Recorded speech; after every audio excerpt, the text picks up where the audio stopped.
नमस्कार विद्यार्थी मित्रांनो, स्वागत आहे तुमचं आपल्या या ऑनलाईन प्लॅटफॉर्मवर. जसं की तुम्ही बघू शकत असाल थंबनेलमध्ये, आपण काही बेसिक टर्म कंप्लीट करणार आहोत. भारतीय घटनेची ठळक वैशिष्ट्ये आणि जो एक मुलांमध्ये एक संभ्रम असतो की नेमकं भाग काय असतात, परिशिष्ट काय असतात, किंवा मग अनुसूची कशाला म्हणतात, परिशिष्ट आणि अनुसूची हा, आणि कलम का म्हणू नये, या सगळ्या गोष्टीचे उत्तरं जे आहेत हे तुम्हाला आता इथे मिळणार आहेत. ठीक आहे. सर्वप्रथम संपूर्ण राज्यव्यवस्था म्हणजे इंडियन पॉलिटी यासाठी लाईव्ह प्लस रेकॉर्डेड अशी हायब्रिड बॅच आपली अवेलेबल आहे, ज्या बॅचमध्ये तुम्ही लाईव्ह पण करू शकता आणि रेकॉर्डेड अनलिमिटेड टाईम व्ह्यूज तुम्हाला आहे. इथं cut to cut syllabus complete केला आहे आणि PYQचं संपूर्णतः विश्लेषण तुमचं इथं घेतलेलं असेल. ठीक आहे. आणि शिकवण्याचं बद्दल तुम्हाला सांगायची वेगळीची गरज नाही आहे. ठीक आहे. मात्र अशा प्रकारे शिकवलं जाईल की जेणेकरून तुमची 15 मार्कची प्रिलिम्सला आणि मेन्सला 30 मार्कची तयार होईल. अशा प्रकारचा हा तुमचा कोर्स आहे. या संदर्भात तुम्हाला नीती अकॅडमीचं ॲप डाउनलोड करायचं आहे आणि तिथं हा कोर्स तुम्हाला मिळून जाईल. ओके, चला आता बघा, आता काही कॉन्सेप्टवर आपण फोकस करणार आहे. फार इम्पॉर्टंट आहे आणि बेसिकच आहेत. ठीक आहे. तर लक्षात घ्या, सर्वात पहिला मुद्दा आहे संविधान म्हणजे काय असतं. ठीक आहे. काय मुद्दा आहे तुमचा? मुद्दा हा आहे की सर संविधान हा काय असतो. ठीक आहे. तर लक्षात घ्यायचं, संविधान असा दस्तऐवज असतो. दस्तऐवज म्हणजे काय? डॉक्युमेंट. ठीक आहे, लक्ष द्या. होत असेल तर मी जे जे लिहितोय ते तुम्ही काय करा, लिहून घ्या, नाहीतर मग याची PPT मी तुम्हाला टेलिग्राम चॅनलला अवेलेबल करून देतो. संविधान काय असतो? संविधान हे म्हणजे देशाचा मूलभूत कायदा. म्हणजे संविधानाला अगदी सोप्या शब्दात जर सांगायचं असेल तर हा देशाचा काय असतो? हा देशाचा मूलभूत कायदा असतो. मूलभूत कायदा म्हणजे इंग्लिशमध्ये फंडामेंटल लॉ. जसं भारतामध्ये कायद्याचं राज्य आहे, मग प्रत्येक गोष्टीसाठी कायदे आहे. तुम्ही शिकताय, मी शिकवतोय, तुम्ही जगताय. ठीक आहे. एखादा व्यक्ती सुसाईड करू शकत नाही, एखादा व्यक्ती कोणाला मारू शकत नाही, शिवीगाळ करू शकत नाही.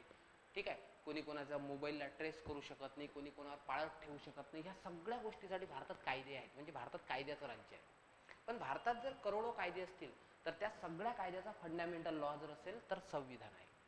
लक्षात घ्यायचं, संविधान आणि कायदे, ठीक आहे, हे असे पॅरलल असले पाहिजे, समांतर असले पाहिजे. म्हणजे काय आहे, संविधान जर म्हणत असेल डावीकडे जा, तर आपल्या देशातल्या कोणत्याही कायद्यानं काय म्हटलं पाहिजे? डावीकडे जा. कधीही एकमेकांना क्रॉस होऊ शकत नाही. म्हणजे कोणताही कायदा संविधानाला अनुसरून असलं पाहिजे. फॉर एक्झाम्पल, संविधान जर तुम्हाला बोलण्याचा हक्क देत असेल तर भारतात कोणीही कधीही कायदा करू शकत नाही की जो तुमचा बोलण्याचा हक्क काढून घेईल. म्हणजे जे संविधानात सांगितलं आहे तेच इतर कायद्यामध्ये असलं पाहिजे. ठीक आहे, कळालं का? सो हे महत्त्वाचे मुद्दे आहेत. तर लक्ष द्या, देशाचा काय असतो? मूलभूत कायदा संविधान असतो. म्हणजे देशातील इतर जे कायदे असतात, ठीक आहे, इतर कायदे हे कोणाला अनुसरून असतात? हे संविधानाला अनुसरून असतात. आलं का लक्षात? सो अशा प्रकारे हा आपल्या देशाचा फंडामेंटल लॉ आहे. म्हणजे संविधान म्हणजे देशाचा मूलभूत कायदा आहे. आता संविधान जे असतात ना, हे दोन प्रकारचे असतात. एक असतं लिखित संविधान. भारतात तुम्हाला माहिती आहे संविधान लिखित आहे आणि ब्रिटन सारख्या देशामध्ये अलिखित संविधान आहे. सर, ब्रिटन सारख्या देशामध्ये संविधान का बरं लिहिलं नाही? तर बघा, मी तुम्हाला एक उदाहरण सांगतो, लिखित आणि अलिखित. काही काही ठिकाणी ना, तुम्ही कोण्या शॉपमध्ये जात असताना तिथं लिहिलं असतं, कृपया दुकानाच्या आतमध्ये शिरताना चपला जोडे बाहेर काढा. म्हणजे लिहिलेली गोष्ट आहे. पण मंदिराच्या बाहेर लिहावं लागत नाही चपला जोडे बाहेर काढा, कारण की ते लोकांना ऑलरेडी मान्य नियम आहे. तर लोकांना माहीत असतं की मंदिरात जाताना चपला जोडे बाहेरच काढले पाहिजे. समजलं ना? मग ह्याच दोन गोष्टी आहेत. म्हणजे आपल्या देशात लिहून ठेवलंय, इतर देशामध्ये ते लिहून ठेवलेलं नाही. म्हणजे फॉर एक्झाम्पल ब्रिटन. ठीक आहे. ब्रिटन असा देश आहे की ज्या देशाचं संविधान हे अलिखित आहे. ठीक आहे. लक्षात ठेवायचं, संविधान असा लिखित किंवा अलिखित दस्तऐवज असतो जो देशाचा मूलभूत कायदा असतो आणि देशातील इतर कायदे त्यावर आधारित असतात. ठीक आहे. सर, संविधान नेमकं कसा प्रकारे लिखित डॉक्युमेंट आहे आम्हाला दाखवा. ते बघा, हे आहे भारतीय संविधान, कॉन्स्टिट्यूशन ऑफ इंडिया. ठीक आहे. हे लिखित आहे, लिहिलेलं आहे. आता काय असतं माहिती आहे का, ही मराठी आवृत्ती आहे, मी तुम्हाला दाखवायला आणली. संविधान नेमकं कसं असतं हे तुम्हाला सांगतोय. सर्वात पहिले ना, संविधानामध्ये तुम्हाला काय दिसतंय? तुम्हाला दिसतात भाग. लक्षात घ्या, संविधानात सर्वप्रथम असतात ते असतात भाग. मी तुम्हाला मराठीमध्ये दाखवतो म्हणजे चांगल्या प्रकारे कळेल. ओके, हे बघा, पहिला आहे भाग. आता तुम्ही तुमच्या बुकमध्ये, युनिव्हर्सिटीच्या बुकमध्ये किंवा कोणत्याही बुकमध्ये चॅप्टर बघितले असतील. म्हणजे युनिट 1 मध्ये 4-5 चॅप्टर. तसं इथं काय असतं? इथं आहे भाग 1, म्हणजे संविधानाचा भाग 1. या भाग 1चं शीर्षक, हेडिंग काय आहे? संघ, राज्य आणि राज्यक्षेत्र. मग भारताचं संघ राज्य काय असेल, भारताच्या राज्य क्षेत्रामध्ये किती राज्य असतील, किती युनियन टेरिटोरी असतील, एखादं नवीन राज्य समाविष्ट करायचं असेल किंवा एखाद्या राज्याचे 2 राज्य करायचे असतील, जसं आंध्र प्रदेश पासून तेलंगणा केलं, या सगळ्या तरतुदी इथे दिल्या आहेत. म्हणून समजून घ्या भाग 1 मध्ये, ठीक आहे, भाग 1चं शीर्षक काय आहे, संघ राज्य आणि त्याचे राज्यक्षेत्र. मग त्याच्यामध्ये अनुच्छेद आहेत. लक्षात ठेवायचं, संविधानामध्ये जे असे आकडे असतात 1, 2, 3, 4, संविधानातल्या संख्यांना किंवा आकड्यांना काय म्हणतात, अनुच्छेद म्हणतात. कलम नसतात म्हणत, कलम कायद्यात म्हणत असतात. समजलं का? समजा आता भारतीय न्याय संहिता आहे, जो जुना IPC होता, किंवा असं समजून घ्या महाराष्ट्र लँड रेव्हेन्यू कोड आहे, ग्रामपंचायत कायदा आहे, याच्यातले जे आकडे असतात त्याला कलम म्हणतात.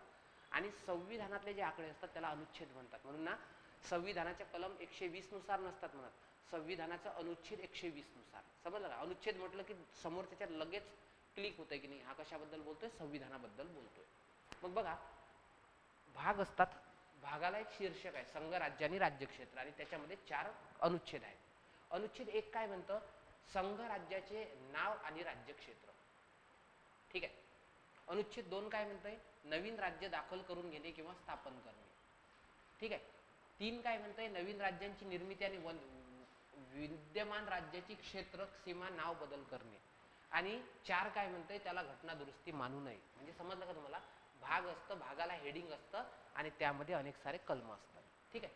आता काही काही भाग असे असतात पोरांनो, आता फॉर एक्झाम्पल मी भाग काय येतोय, भाग 5 वर येतोय. भाग 5 बद्दल आपण थोडं डिस्कस करूया, ठीक आहे. बघा इथं हाय भाग 5.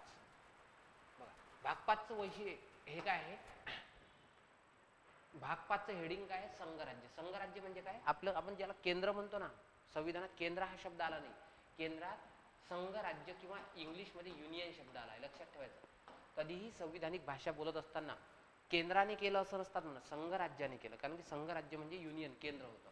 मग यामध्ये ना आता या 5 जे चॅप्टर आहे फार मोठं चॅप्टर आहे. हा भाग जो आहे हा पार्ट फार मोठा भाग आहे. मग या भागामध्ये अनेक सारे प्रकरण दिले आहेत. मग भागांमध्ये छोटे छोटे प्रकरण असतात. जसं प्रकरण 1 आहे, प्रकरण 1 मध्ये आहे कार्यकारी मंडळ, राष्ट्रपती आणि उपराष्ट्रपती. समजलं का? बघा भागांमध्ये काय असतात, भागांमध्ये प्रकरण असतात. प्रकरण 1 काय, कार्यकारी मंडळ, मग राष्ट्रपती आणि उपराष्ट्रपती दिला आहे. त्यानंतर आता आपण बघूया की प्रकरण 2 मध्ये काय दिलं आहे. ठीक आहे, आता प्रकरण 2 आहे. भाग 5च्या प्रकरण 2 मध्ये काय दिलं आहे, ते दिलं आहे आपली संसद. समजलं का? म्हणजे कशी सिस्टम राहते, सिस्टम अशी राहते की संविधान जे असतं, संविधान हा एक लिखित दस्तऐवज आहे. भारतात कसा दस्तऐवज आहे, लिखित दस्तऐवज आहे. जर तुम्ही चॅनलवर नवीन असाल तर चॅनलला सबस्क्राईब करायला विसरू नका, ठीक आहे. तर लिखित दस्तऐवज असतो. मग संविधानामध्ये काय असतात, संविधानामध्ये असतात अनेक सारे भाग, ठीक आहे. भागांमध्ये काय असतात, छोटी छोटी प्रकरणं, आणि प्रकरणांमध्ये काय असतात, ते असतात अनुच्छेद. समजलं? प्रकरणांमध्ये काय असतात, अनुच्छेद. अनुच्छेदला इंग्लिशमध्ये आर्टिकल म्हणतात. भाग, आता जसं आपण बघितलंय भाग 5, भाग 5चं हेडिंग काय आहे, संघ राज्य, ठीक आहे. भाग 5चं हेडिंग काय आहे, संघ राज्य, आणि त्याच्यामध्ये काय आहे, त्याच्यामध्ये प्रकरण 1. प्रकरण 1चं हेडिंग काय आहे, कार्यकारी मंडळ, कार्यकारी मंडळ. आणि कार्यकारी मंडळामध्ये मग किती दिलं आहे, अनुच्छेद दिला आहे, ते म्हणजे आपण असं म्हणू शकतोय की 52 पासून 52 ते, ठीक आहे, 76 पर्यंत. समजलं? म्हणजे भाग असतात, भागांमध्ये प्रकरण असतात, प्रकरणामध्ये अनुच्छेद असतात. मग सर परिशिष्ट किंवा अनुसूची कुठं असतात, बरोबर ना? परिशिष्ट आणि अनुसूची कुठं असतात तर समजून घ्या. आता फॉर एक्झाम्पल तुम्ही बघा, समजा आपण काय करू, आपण कलम 1 बघूया. आपल्या संविधानामध्ये एक लक्षात ठेवा, बऱ्याच साऱ्या पुस्तकामध्ये दिलाय 495 कलम आहे. 495 वगैरे कलम नाही आहे. आपल्या संविधानात 395 कलम आहे. कारण की शेवटचं कलम मी तुम्हाला दाखवतोय, बघा काय आहे.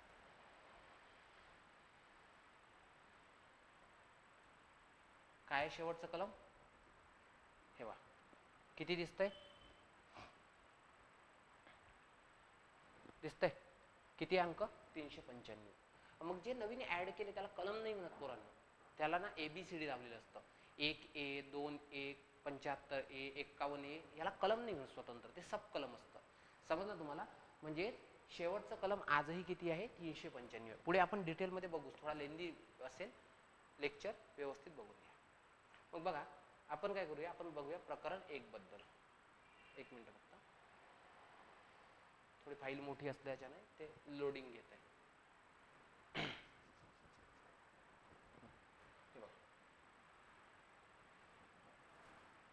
प्रकरण 1 भाग 1. भाग 1 मध्ये काय हेडिंग आहे?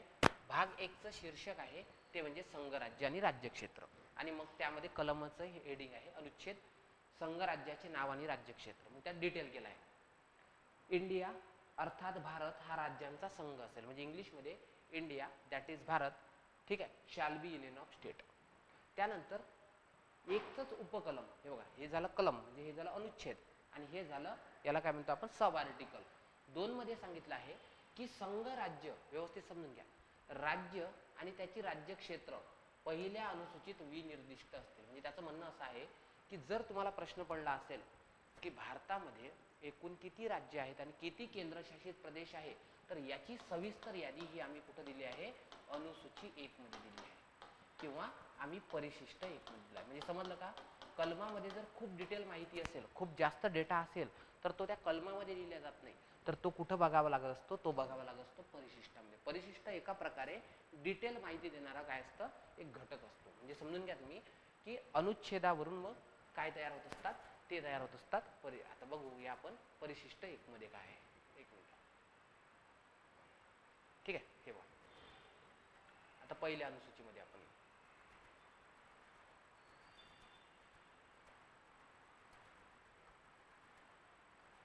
आर्टिकल 1-2 न काय म्हटलं होतं?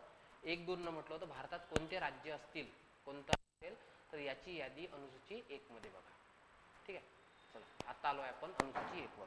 बघा अनुसूची 1 काय म्हणते. अनुसूची 1 म्हणतंय की अनुच्छेद 1 आणि 4 नुसार ही अनुसूची तयार झाली आहे. ठीक आहे, मग याच्यामध्ये राज्य कोणते आहेत त्याचे नावं दिली आहे. आंध्र प्रदेश, आसाम, बिहार वगैरे असे हे आताच्या राज्यांची नावं दिली आहे. म्हणजे तुमच्या एक लक्षात आलंय आता इथपर्यंत. काय लक्षात आलं की बघा सर्वात पहिले संविधान हा एक लिखित दस्तऐवज असतो भारतामध्ये. संविधानामध्ये काय असतात? अनेक सारे भाग असतात. ठीक आहे, भागांमध्ये अनेक सारे प्रकरण असतात. ठीक आहे, प्रकरणे असतात. प्रकरणांमध्ये अनेक सारे अनुच्छेद असतात.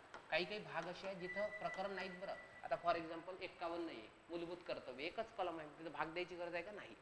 ठीक आहे, भाग असतात, प्रकरण असतात, प्रकरणांमध्ये अनुच्छेद असतात, आणि साठी असतात त्या असतात अनुसूची. अनुसूची किंवा त्याला परिशिष्ट असे म्हणतात. आता अनुसूच्या कोणत्या आहेत, परिशिष्ट कोणते आहेत? ठीक आहे, 12 परिशिष्ट कोणते आहेत हे सगळं ना मी तुम्हाला एखाद्या वेळेस एखाद्या लेक्चरमध्ये डिटेल सांगेल. फक्त मला आज इतकं सांगायचं आहे तुम्हाला की काय असतं, संविधान हा एक लिखित दस्तऐवज असतं ज्याच्यामध्ये भागामध्ये प्रकरण, प्रकरणांमध्ये अनुच्छेद, आणि त्यामध्ये अनुसूची आणि परिशिष्ट दिली असतात. कळालं इथपर्यंत? यामधला फरक समजला? म्हणजे आर्टिकल काय असतं? संविधानातल्या आकड्यांना आर्टिकल म्हणतात. ठीक आहे, आणि कोणत्याही कलमामध्ये जर असतील तर त्याला सेक्शन म्हणतात. म्हणजे अनुच्छेद मध्ये आणि कलमांमध्ये हे 2 फरक आहेत. समजलं? मग IPC कलम 20 नुसार असं म्हणायचं, आणि अनुच्छेद भारतीय संविधानाचे अनुच्छेद 20 म्हणायचं. कळालं? समजलं? सो असं आहे. आता पुढच्या मुद्द्याकडे, हे काही बेसिक माहिती झाली. आता आपण एक महत्त्वाचा मुद्दा शिकतोय ज्याचं नाव आहे, हेडिंग द्या तुम्ही, घटनेची ठळक वैशिष्ट्ये. ठळक वैशिष्ट्ये. ठीक आहे, काय मुद्दा शिकतोय आपण की भारतीय घटना जी आहे याचे वैशिष्ट्य काय काय आहे. ठीक आहे, आता सर्वात पहिलं वैशिष्ट्य आहे ती म्हणजे आपली घटना कशी आहे? लिखित घटना आहे. समजलं तुम्हाला? मग तुम्ही काय सांगू शकता यामध्ये? यामध्ये सांगू शकता की काही देशांमधील संविधान हे अलिखित असतं, जसं की ब्रिटन. ब्रिटन या देशाचं संविधान हे अलिखित संविधान आहे. मात्र भारतातील घटना ही काय आहे? ही लिखित राज्य घटना आहे. कळलं? पहिलं वैशिष्ट्य. ठीक आहे, दुसरं वैशिष्ट्य बघू. ही काय आहे? ही जगातील सर्वात मोठी घटना आहे. जगातील सर्वात मोठी घटना. आता एक लक्षात ठेवायचं, भारताचा आकार पण मोठा आहे. ऑब्वियस आहे, भारताची घटना मोठी असेल. पण तुम्हाला विचारलं जाईल भारताची घटना सर्वात मोठी असण्याचे कारण काय आहे? सर्वात एक पहिलं तर लक्षात घ्यायचं, आपल्या घटनेचा जो मुख्य स्रोत आहे, म्हणजे आपली मेनली घटना जर कशाहून बनवली असेल तर तो आहे 1935चा कायदा. इंग्रजांनी भारतासाठी 1935चा कायदा आणला होता, ज्याला भारत सरकारचा कायदा 1935 म्हणतात. आणि या कायद्यातील 75% भाग म्हणजे आपली घटना आहे. लक्षात घ्यायचं, आपल्या घटनेचा 75% भाग हा 1935चा कायदा आहे. बरेच सारे लोक आपल्या घटनेवर टीका काय करतात माहिती आहे का? बऱ्याच साऱ्या लोकांचं म्हणणं असं आहे की तुम्ही 1935चा कायदाच कॉपी केला. ठीक आहे, पण एक लक्षात ठेवायचं, 1935चा कायदा इतका परफेक्ट होता इंग्रजांनी भारतासाठी बनवलेला की जो आपण 75% स्वीकारला. मग 1935चा कायदाच डिटेल होता, त्यामुळे आपली घटना सुद्धा काय असेल? डिटेल असेल. समजलं का? आपला मुख्य स्रोत 1935चा कायदा असल्यामुळे आपण त्या कायद्यातील 75% भाग घेतला आहे. ठीक आहे, समजलं? त्यामुळे आपली घटना मोठी झाली. दुसरा महत्त्वाचा मुद्दा म्हणजे आपल्या घटनेमध्ये आपण मूलभूत कर्तव्य दिली आहे, लोकांची मूलभूत कर्तव्य दिली आहे. आपल्या सरकारनं कसं काम करावं यासाठी मार्गदर्शक तत्वे दिली आहे. ठीक आहे, आणि आपल्या लोकांचे फंडामेंटल राईट्स दिले आहेत. सो या सगळ्या गोष्टीमुळे म्हणजे कोण्या देशाची घटना नसते तेवढी मोठी, तेवढा आपला हा मूलभूत कर्तव्य नावाचा भाग आहे. मूलभूत कर्तव्य फंडामेंटल राईट्स नावाचा भाग आहे. त्यानंतर आपल्या संविधानामध्ये, ठीक आहे, केंद्र सरकार म्हणजे ज्याला आपण संघ राज्य म्हणतो आणि राज्य या दोघांसाठी तरतुदी आहेत. अमेरिकेत कसं आहे माहिती आहे का? अमेरिकेत 2 संविधान आहेत. केंद्राचं संविधान वेगळं आहे, केंद्राचं वेगळं आहे, राज्याचं वेगळं आहे. आपल्या देशात केंद्र आणि राज्यासाठी एकच राज्य घटना आहे. सो एकच राज्य घटना असल्यामुळे आपली, समजलं का? झालं. हे जे काही वैशिष्ट्ये आहेत, या वैशिष्ट्यांमुळे आपला संविधान सर्वात मोठं दिसतं. समजलं का? बघा, 1935च्या कायद्यातल्या सविस्तर तरतुदी घेतल्या आहेत. दुसरं म्हणजे मूलभूत कर्तव्य, मार्गदर्शक तत्वे आणि फंडामेंटल राईट्स ऍड केले. त्यानंतर केंद्र आणि राज्यासाठी एकच राज्य घटना दिली आहे. त्यानंतरचा महत्त्वाचा भाग म्हणजे आपल्या इथं केंद्र आणि राज्यांचे अधिकार वेगवेगळे करून दिले आहेत. म्हणजे केंद्र कोणते काम करेल, राज्य कोणते काम करेल, केंद्रानं कोणते कायदे करायचे, राज्यानं कोणते कायदे करायचे. केंद्र आणि राज्य यांचं संबंधांचं सविस्तर वर्गीकरण केलं आहे. सविस्तर या ठिकाणी काय केलं आहे? वर्णन केलं आहे. सो त्यानंतर आपल्या संविधानामध्ये 73वी आणि 74वी घटना दुरुस्ती केली आहे. कशासाठी? हे म्हणजे स्थानिक स्वराज्य संस्थांच्या संदर्भात. एखाद्या देशाचं इतकं मोठं संविधान नसतं तेवढी आपली 73वी आणि 74वी घटना दुरुस्ती केली आहे. सो या सगळ्या गोष्टीमुळे आपली घटना काय दिसते? जगातील सर्वात मोठी लिखित घटना दिसते. अजून जर सांगायचं झालं इथे तर तुम्हाला असं सांगता येईल की आपल्या संविधानामध्ये जेव्हा संविधान बनवलं त्याला मूळ संविधान म्हणतात. मूळ संविधान म्हणजे काय? संविधान सभेनं बनवलेल्या संविधानाला मूळ संविधान. आपल्या मूळ संविधानामध्ये तुम्हाला असं दिसेल की 395 कलम होते. किती होते? अनुच्छेद. 395 आर्टिकल होते. ठीक आहे, त्यानंतर 8 परिशिष्टे, ओके, आणि 22 भाग होते. 22 भाग मूळ संविधानामध्ये. आज जर तुम्ही बघितलं तर वेळोवेळी आपण घटना दुरुस्त्या करून तुम्हाला असं दिसेल आपल्या संविधानामध्ये शेवटचा अंक हा 395 आहे. बरं लक्षात ठेवायचं. परिशिष्ट 12 परिशिष्ट आहेत. 12 परिशिष्ट. ठीक आहे, आणि भाग हे तुम्हाला शेवटच्या भागाचा क्रमांक 22च आहे, पण त्याच्यामध्ये काही ऍड केलेले आहेत. जसं आपण 4A ऍड केला. ठीक आहे, त्यानंतर 9A ऍड केला. ओके, सो असे काही भाग जे आहेत ना, आपण हे 14A नावाचा भाग ऍड केला आहे. ठीक आहे, हे एला स्वतंत्र समजत नाही, मात्र असं केलं आहे. परिशिष्ट ऍड केली. पहिले 8च होते, आपण 9वं परिशिष्ट पहिल्या घटना दुरुस्तीनुसार, याला कॉन्स्टिट्युशनल अमेंडमेंट ऍक्ट म्हणतात. घटना दुरुस्तीला कसं लिहायचं? फर्स्ट CAA म्हणजे कॉन्स्टिट्युशनल अमेंडमेंट ऍक्ट. त्यानंतर 10वं परिशिष्ट जे आहे हे आपण ऍड केलंय 12व्या घटना दुरुस्तीने, पक्षांतर बंदी कायदा. 52व्या घटना दुरुस्तीनं पक्षांतर बंदी कायदा. त्यानंतर 11वं परिशिष्ट जे आहे हे आपण केलंय 73व्या घटना दुरुस्तीने ऍड. ओके, आणि 12वं परिशिष्ट आपण ऍड केलंय 74व्या घटना दुरुस्तीने. म्हणजे हे म्हणतात नवीन काय? नवीन जोडलेली अनुसूच्या. अनुसूची म्हणजे परिशिष्ट, नवीन अनुसूची. ठीक आहे, 9वी जोडली पहिल्या घटना दुरुस्तीने, 10वी जोडली 52व्या घटना दुरुस्तीने, 11वी जोडली 73व्या घटना दुरुस्तीने आणि 12वी जोडली 74व्या घटना दुरुस्तीने. या सगळ्या गोष्टीमुळे आपली घटना ही सर्वात मोठी दिसते. आपण वैशिष्ट्य शिकतोय घटनेच्या. पहिलं वैशिष्ट्य काय? आपली राज्यघटना लिखित आहे. दुसरं म्हणजे काय? जगातील सर्वात मोठी घटना आहे. कळलं? सर्वात मोठी घटना आहे, कारण की त्यामध्ये इतक्या साऱ्या डिटेल गोष्टी दिल्या. काही काही देशाचं संविधान हे 12-12, 15-15 कलमांचं, 150 कलमांचं. आपल्या देशात 395 कलम आणि सब कलम ऍड केले तो वेगळा विषय. सो असं हे इतक्या तरतुदी दिसत असल्यामुळे आपलं संविधान जगातील सर्वात मोठं संविधान तुम्हाला दिसतंय. स्क्रीनशॉट करून घ्या, याचा पण स्क्रीनशॉट करा, इथे पण स्क्रीनशॉट करा. कळालं? चला आता जाऊया पुढे. ठीक आहे, पुढचं वैशिष्ट्य आपण शिकतोय. आणि एक लक्षात ठेवायचं, आपल्या देशाचा आकार मोठा आहे, लोकसंख्या मोठी आहे, त्याच्यामुळे. अजून तिसरं आपल्या संविधानाचं वैशिष्ट्य आहे की आपलं संविधान जे आहे हे विविध स्त्रोतांपासून निर्माण आहे. विविध स्त्रोतांपासून निर्माण. आता विविध स्त्रोतांपासून निर्माण झालं म्हणजे काय, तर लक्षात घ्यायचं, आपण जगातील 60 देशांचा अभ्यास केला. म्हणजे 60 देशांच्या राज्यघटनेचा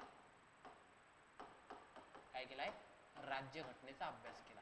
आणि या त्या देशातून सर्व कार्य आहे. म्हणून आपल्या संविधानाला बरेच सारे लोक टीका काय करतात की हे ठिगळांचं कार्य आहे. म्हणजे या त्या देशाची ठिगळ घेतली आणि त्याचा एक ड्रेस शिवला असं त्यांचं म्हणणं आहे. याला पॅच वर्क म्हणतात. पण बरेच सारे लोक म्हणतात it is not patch work, it is a काय, it is beautiful patch work. हे ठिगळांचं कार्य नसून सुंदर ठिगळांचं कार्य आहे. आता ऑब्वियस आहे ना, तुम्हाला जर मी निबंध लिहायला सांगितला तर तुम्ही निबंधासाठी इथून तिथून सोर्स निवडालच ना. ठीक आहे, सेल्फ कसं तुमच्याकडे असेल. आता ऑलरेडी ज्या देशांचे संविधान आहे त्या देशाच्या संविधानावरून आपण आपलं संविधान बनवलंय. सो त्यामुळे आपल्या देशात तुम्हाला असं दिसतं. लक्षात ठेवायचं, आपल्या देशाच्या संविधानाचा जो संरचनात्मक भाग आहे, संरचना म्हणजे काय, देश कसा असेल, लोकशाही असेल, देशाची संसद कशी असेल, कार्यकारी मंडळ कसं असेल, हा सर्वच्या सर्व संरचनात्मक भाग आपण कुठून घेतलाय, ब्रिटनवरून. का बरं ब्रिटनवरून घेतला, कारण की ब्रिटनचेच आपल्या देशात संस्कार झाले. भारतात लोकशाही हे तत्व, इंग्रज जेव्हा भारतात आले तेव्हा राजेशाही होती, भारतात लोकशाहीचं तत्व, भारतात संसद आहे, कायद्याची निर्मिती आहे, ह्या सगळ्या तरतुदी कुठून घेतल्या, ऑब्वियस आपण ब्रिटनकडून घेतल्या. सो देशाचा संरचनात्मक भाग हा तुम्हाला कुठं दिसतोय, इथून दिसतोय. त्यानंतर देशाचा जो तात्विक भाग आहे, तात्विक म्हणजे काय, तात्विक भाग म्हणजे देशाला तत्वज्ञान सांगणारा भाग. जसं की एक आहे डीपीएसपी. डीपीएसपी म्हणजे काय, directive principle of state policies. असे जे भाग आहे, एक मिनिट फक्त,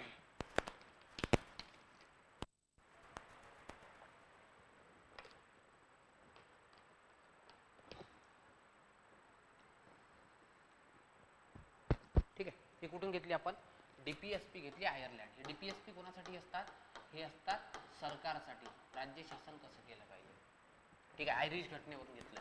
आणि एक असतं फंडामेंटल राईट्स. आणि फंडामेंटल राईट्स हा जो भाग घेतलाय हा कुठून घेतलाय आपण, अमेरिकेकडून. कारण की मूलभूत हक्क अमेरिकेमध्ये सर्वाधिक स्ट्रॉंग आहे. सो आपण असं घेतलंय. कारण की अमेरिकेत जेव्हा एक बघा, युनोची आमसभा जेव्हा जगासाठी काय केलं होतं, universal declaration of human rights UHDR तयार करतोय, त्याच वेळेस भारताची घटना सुद्धा निर्माण होत होती. सो त्यामुळे आपल्याला साम्यता त्या ठिकाणी दिसते. ठीक आहे. आणि भारताचा जो असं म्हणू शकतोय आपण, म्हणजे एक लक्षात घ्या, संरचनात्मक भाग ब्रिटनच्या कायद्याचा आणि 1935चा कायदा असं लिहा. जर तुम्हाला प्रश्न आला तर लक्षात ठेवायचं, संरचनात्मक भाग मोस्टली आपण 1935च्या कायद्यामधून घेतला असं सांगू शकतो. ब्रिटन जर उत्तर आलं तेही चुकीचं नसेल बरं. सो तात्विक भाग जो आहे हा आयर्लंड आणि अमेरिकेकडून आपण घेतलेला आहे. आणि एक लक्षात ठेवायचं, आपल्या देशाचा जो राजकीय भाग आहे, राजकीय भाग म्हणजे राजकारण कसं असेल, 2 सभागृह असतील, हा सगळा जो राजकीय भाग आहे हा आपण ब्रिटनकडून घेतला. तसं जोड्या जुळवायला जर आलं ना तर असं सांगायचं. कळलं? सो त्यामुळे आपली घटना ही 60 देशांपासून तयार झाली आहे. तर त्यामुळे आपण हे जे मेनली पार्ट आहेत ना, हे मेनली पार्ट इथून घेतले आहेत. समजलं? सो त्यामुळे आपल्या घटनेवर अनेक साऱ्या टीका सुद्धा करण्यात येतात. ठीक आहे, आलं लक्षात? हे झालं इथं. त्यानंतर एक लक्षात ठेवायचं की आपल्या घटनेचे विविध स्त्रोत आहेत. आपल्या घटनेचे काय आहेत, विविध स्त्रोत आहेत. आता विविध स्त्रोत आहेत म्हणजे किती आहेत, मी ऑलरेडी सांगितलंय. आपल्या घटनेला जवळपास 60 देशांचे स्त्रोत आहेत. हे वेगवेगळे वाक्य देतात म्हणून सांगतोय. विविध स्त्रोतांपासून निर्माण झाली आहे आणि घटनेचे विविध स्त्रोत आहेत. कळालं का? सो हे सुद्धा एक वैशिष्ट्य आपल्याला सांगता येईल. त्यानंतर सर्वात महत्त्वाचं म्हणजे की आपल्या देशाचं वैशिष्ट्य असं आहे, आपल्या देशात संसदीय शासन व्यवस्था आहे. म्हणजे लक्षात ठेवायचं, आपलं शासन जे आहे कसं तयार होतं, संसदेपासून तयार होतं. संसद म्हणजे काय समजून घ्या, 2 सभागृह. संसद म्हणजे तुम्हाला वाटत असेल लोकसभा राज्यसभाला संसद म्हणतात, नाही. बघा आपल्या संविधानाचा आर्टिकल आहे, आर्टिकल 7(9) काय म्हणतोय, आर्टिकल 7(9) मध्ये संसदेची व्याख्या दिली आहे. संसद म्हणजे काय, कायदे मंडळ. देशाच्या कायदे मंडळाला वेगवेगळे नावं दिली असतात. अमेरिकेमध्ये त्याला काँग्रेस म्हणतात त्या कायदे मंडळाला, आपल्या देशात पार्लिमेंट किंवा संसद म्हणतो. मग लक्षात ठेवायचं आर्टिकल 7(9) काय म्हणतंय, आपल्या देशाची संसद ही प्रेसिडेंट ऑफ इंडिया राष्ट्रपती, त्यानंतर लोकसभा LS म्हणजे लोकसभा आणि राज्यसभा या 3 सभागृहांमधून बनली असेल. बघा संसद म्हणजे फक्त लोकसभा आणि राज्यसभा नाही आहे, संसद म्हणजे राष्ट्रपती. कारण की जोपर्यंत राष्ट्रपती स्वाक्षरी करत नाही तोपर्यंत देशाचा कायदा लागू होत नाही, कायदा संपत नाही, असं लक्षात ठेवायचं. ठीक आहे. म्हणून हे जे लोकसभा आहे हे देशाचं प्रथम सभागृह आहे. प्रथम का बरं आहे, कारण की हे लोकांचं सभागृह आहे आणि आपल्या देशात पहिलेपणाचा मान हा लोकांना जातोय. ऑब्वियस आहे हे कोणतं सभागृह असेल, हे सेकंड सभागृह. त्यानंतर लोकसभा हे लोकांचे सभागृह आहे, म्हणजे इथले जे प्रतिनिधी आहेत, इथले खासदार हे कोणाची बाजू मांडतात, कोणाचे प्रश्न मांडतात, लोकांचे. राज्यसभा हे राज्याचं सभागृह आहे, म्हणजे या सभागृहात कोणाचे टॉपिक डिस्कस केले जातात, राज्याचे. महाराष्ट्राचे प्रतिनिधी महाराष्ट्राचे प्रॉब्लेम मांडतील, आसामचे मांडतील. ठीक आहे, समजलं अशा प्रकारे. आणि एक लक्षात ठेवायचं हे कनिष्ठ सभागृह आहे. हे सभागृह कसं आहे, कनिष्ठ आहे आणि हे सभागृह वरिष्ठ आहे. म्हणून तुम्हाला विचारतात पहिलं सभागृह कोण, लोकसभा लोकांचं सभागृह आहे आणि कनिष्ठ आहे. राज्यसभा हे सेकंड सभागृह आहे, राज्याचे आणि वरिष्ठ. आता एक लक्षात ठेवायचं राष्ट्रपती हा संसदेचा अविभाज्य भाग आहे, कारण की त्यांच्या स्वाक्षरीशिवाय कायदा बनू शकत नाही. मात्र राष्ट्रपती कोणत्याही सभागृहाचे सदस्य नसतात, राष्ट्रपती कधीच लोकसभेचे खासदार वगैरे नसतात. मग लक्षात ठेवायचं लोकसभेच्या दर 5 वर्षाने हे सभागृह आहे ना. आणि आणखी लक्षात ठेवायचं हे सभागृह विसर्जित होते म्हणजे काय, इथल्या लोकांचा दर 5 वर्षाने काय होतो, कार्यकाळ संपतो. नवीन खासदार निवडून येतात, बरोबर ना. एक तर तोच निवडून येईल किंवा त्याच्या जागेवर दुसरा येईल. जसं आता मी तुम्हाला उदाहरण सांगतोय, मागच्या वेळी जी 17वी लोकसभा होता त्यावेळेस आमच्या इथून म्हणजे अमरावती मतदारसंघातून खासदार ह्या नवनीत कौर राणा ह्या होत्या. तर आता त्यांच्या ऐवजी बळवंत वानखडे हे खासदार झाले. म्हणजे समजलं का, हे 5-5 वर्षानं बदलतात, म्हणून हे विसर्जित आहे. मात्र हे सभागृह जे आहे हे सभागृह कायमस्वरूपी आहे. म्हणजे मग सर इथले लोक बदलत नाहीत का, बदलतात, पण एका वेळी सर्वांचा कालावधी कधीच संपत नाही. ओके. मग आपल्या देशामध्ये संसद आणि असंच आपल्या देशामध्ये काय आहे, राज्य विधिमंडळ सुद्धा आहे. जसं केंद्रात कायदे करण्यासाठी संसद असते, तशी राज्यामध्ये कायदे करण्यासाठी राज्य विधिमंडळ असतं. मग राज्य विधिमंडळामध्ये कोणाकोणाचा समावेश होईल, तर बघा लक्ष द्या. राज्य विधिमंडळामध्ये गव्हर्नर ऑफ द स्टेट, ठीक आहे. काही राज्य एकगृही आहे, तिथं फक्त तुम्हाला विधानसभा दिसते. काही राज्यामध्ये फक्त विधानसभा आहे, किंवा काही राज्य असे असतात जिथं राज्य विधिमंडळामध्ये गव्हर्नर, ठीक आहे, विधानसभा, ठीक आहे, आणि तिसरं म्हणजे विधान परिषद यांचा काय दिसतो तुम्हाला समावेश दिसतो. म्हणजे काही राज्य एकगृही आहे, काही काय आहे द्विगृही आहे. द्विगृही का, इथं 2 गृह आहेत म्हणून द्विगृही, हे एकगृही. मात्र केंद्राची संसद ही द्विगृही आहे. लक्षात ठेवायचं आपल्या इथे दोन्ही ठिकाणी लोकांचे प्रश्न मांडण्यासाठी, कायदे करण्यासाठी संसदीय पद्धती आहे. म्हणून लक्षात ठेवायचं राज्याच्या पातळीवर सुद्धा आपण कोणती शासन व्यवस्था स्वीकारली आहे, संसदीय शासन व्यवस्था स्वीकारली आहे. आणि लक्षात ठेवायचं की लोकसभेमध्ये ज्याला बहुमत असतो तो देशाचा पंतप्रधान बनत असतो, त्या पक्षाचा नेता. आणि विधानसभेत ज्याला बहुमत असतं त्या पक्षाचा नेता हा काय बनत असतो, त्या ठिकाणी मुख्यमंत्री बनत असतो. सर इथं बीजेपी आणि मित्र पक्षाला आहे म्हणून मोदीजी पंतप्रधान आहेत, इथं बीजेपी आणि मित्र पक्षाला आहेत म्हणून CM म्हणून कोण आहेत, आपले देवेंद्र फडणवीस साहेब आहेत. सो अशा प्रकारे तुम्हाला काय दिसतंय, एकूणात यंत्रणा दिसतंय. सो यालाच आपण काय म्हणतोय, संसदीय शासन व्यवस्था. म्हणजे एक लक्षात घ्यायचं की आपल्या इथे तेच व्यक्ती मंत्री होऊ शकतात जे कोण्यातरी सभागृहातून निवडून आले असतात, आणि जर नाही आले निवडून तरी त्यांना 6 महिन्याच्या आत निवडून येणं बंधनकारक आहे. कळलं, समजलं का. 5वं वैशिष्ट्य तुम्हाला शिकले तुम्ही, संसदीय शासन व्यवस्था. कळलं. जाऊया पुढे. आता पुढची व्यवस्था आहे संघ राज्य राज्य व्यवस्था. पुढलं व्यवस्था आहे संघ राज्य राज्य व्यवस्था. म्हणजे याचा अर्थ असा होतोय की आपल्या देशामध्ये दोन प्रकारची काय आहे, शासन आहेत. लक्षात ठेवायचं आपल्या इथे ना शासनाचे स्तर बघा किती आहेत. शासनाचे स्तर मी तुम्हाला एका डायग्राम वरून व्यवस्थित समजून सांगतोय की आपल्या देशात शासनाचे स्तर किती. तर आपल्या देशात तुम्हाला त्रिस्तरीय शासन दिसतंय, ठीक आहे. हा पहिला स्तर, हा दुसरा स्तर आणि हा तिसरा स्तर. पहिला स्तर म्हणजे तुमचं प्रशासन, त्याला म्हणतो आपण स्थानिक स्वराज्य संस्था. बघा, तुमचं गाव जर असेल तर तुमच्या गावाचं प्रशासन करण्यासाठी ग्रामपंचायत आहे. तुमचं शहर जर असेल तर तुमच्या इथे नगर परिषद आहे. मोठं शहर असेल तर तुमच्या इथे महानगरपालिका आहे. म्हणजे तुमच्या देशात तुमचं स्थानिक स्वशासन करण्यासाठी काय असतं, पंचायत राज नावाची सिस्टम आहे. त्यानंतर तुमच्या राज्याचं प्रशासन करण्यासाठी राज्याचं स्वतंत्र विधिमंडळ आहे, जे आता आपण शिकलोय, आणि स्वतःचं कार्यकारी मंडळ आहे, म्हणजे सीएम आहे, डेप्युटी सीएम आहे. त्यानंतर तुम्हाला काय दिसतं, मंत्री दिसतात राज्याचे, आणि केंद्र. अशा प्रकारे 3 प्रकार दिसतात. म्हणजे आपल्या देशात शासनाचे 3 स्तर आहेत. केंद्रासाठी जे असतं त्याला संघराज्य सरकार म्हणतात किंवा केंद्र सरकार म्हणतात. संघराज्य किंवा याला केंद्र शासन म्हणतात. ठीक आहे. राज्याचं काम करण्यासाठी काय असतं, राज्य शासन असतं, राज्य शासन. आणि तिसरं म्हणजे स्थानिक स्वराज्य संस्थासाठी जे असतं त्याला पंचायत राज असं म्हणतात. काय म्हणतात, त्याला पंचायत राज असं म्हणतात. सो आपल्या देशात अशा प्रकारे संघराज्य व्यवस्था दिसते. संघराज्य, संघ म्हणजे युनियन, युनियन म्हणजे केंद्र, ओके. आणि राज्य म्हणजे काय, राज्य म्हणजे घटक राज्य, महाराष्ट्र, आसाम, तमिळनाडू, तेलंगणा. ठीक आहे. सो हे आहेत स्टेट्स. म्हणजे आपल्या देशात तुम्हाला अशा प्रकारे शासन होताना दिसते, संघराज्य व्यवस्था. आता याचे 2 मॉड्यूल असतात. बघा लक्षात द्या, अमेरिकेत जर तुम्ही शिकलं तर अमेरिकेमधले ना, अमेरिकेचं स्ट्रक्चर कसं आहे, अमेरिकेत 13 देश होते, छोटे छोटे. ठीक आहे. 13 छोटे राज्य होते. या 13 छोट्या राज्यांनी काय केलं, राज्य म्हणजे देशाला म्हणतात, बरं लक्षात ठेवायचं, पॉलिटिक्स म्हणजे देश. ठीक आहे. 13 छोटे देश, मग यांच्यावर इंग्रजांनी केलं राज्य, म्हणजे इंग्रजांच्या वसाहती बनले. मग यांना असं वाटलं की जर आपण छोटे छोटे वेगवेगळे जर राहिलो तर यात आपलं नुकसान आहे, आपण कोणाचीही वसाहती बनवू शकतो. मग यांनी काय केलंय, यांनी एक करार केला.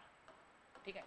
आणि हे 13ही देश कराराने एकत्र आले. यांनी काय म्हटलं, आपण काही मुद्दे जे आहेत हे राज्य पातळीवर बघू, त्याचं प्रशासन राज्य पातळीवर, पण संरक्षण नावाचा मुद्दा आहे, करन्सी नावाचा मुद्दा आहे, रेल्वे व्यवस्था आहे, हे जी व्यवस्था आहे हे आपण केंद्राकडे देऊ. मग 13 देश कराराने एकत्र आले आणि यांनी काय केलं, एक संघ तयार केला. संघ म्हणजे एक युनियन तयार केलं. या युनियनला काय म्हणतात, युनायटेड स्टेट्स ऑफ अमेरिका. समजलं का, यालाच तुम्ही काय म्हणता, USA.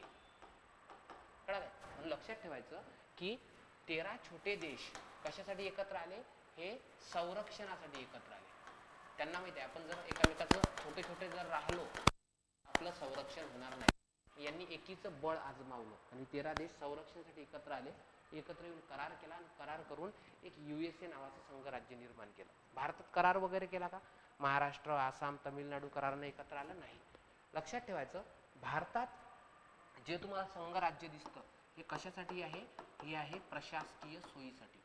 प्रशासकीय सोयी म्हणजे काय, आपल्या देशाचा आकार एक तर फार मोठा आहे आणि लोकसंख्या खूप जास्त आहे, आणि मग जर एक भारत देशच ठेवला तर प्रशासन होऊ शकते का, नाही. म्हणून आपण काय केलं, देशाचं वर्गीकरण राज्यांमध्ये केलं, राज्यांचं वर्गीकरण महसुली विभागात केलं, महसुली विभागाचं वर्गीकरण जिल्ह्यामध्ये केलं, जिल्ह्याचं वर्गीकरण उपविभागामध्ये केलं, उपविभागाचं वर्गीकरण तालुक्यात केलं, तालुक्याचं विभाजन गावाच्या ग्रामपंचायतीमध्ये केलं, गावांमध्ये केलं, आणि मग अशा प्रशासकीय सोयीसाठी आपण निर्माण केलं आहे. म्हणून भारताला डिफाईन करताना BR आंबेडकर म्हणतात. याचा स्क्रीनशॉट करून घ्या. ठीक आहे, स्क्रीनशॉट करा,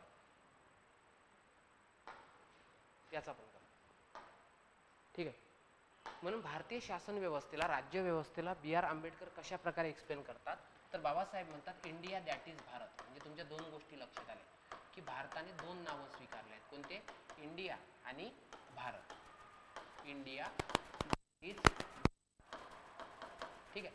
आणि म्हणतात shall be union of state, union of states. म्हणजे हे मी वाचून दाखवलं होतं, इंडिया अर्थात भारत हा राज्यांचा संघ असेल. संघराज्य आहे का, नाही. म्हणजे तुमच्या एक लक्षात आलंय की भारत हा संघराज्य नाही, तर काय आहे, राज्यांचा संघ. काय आहे, राज्यांचा संघ.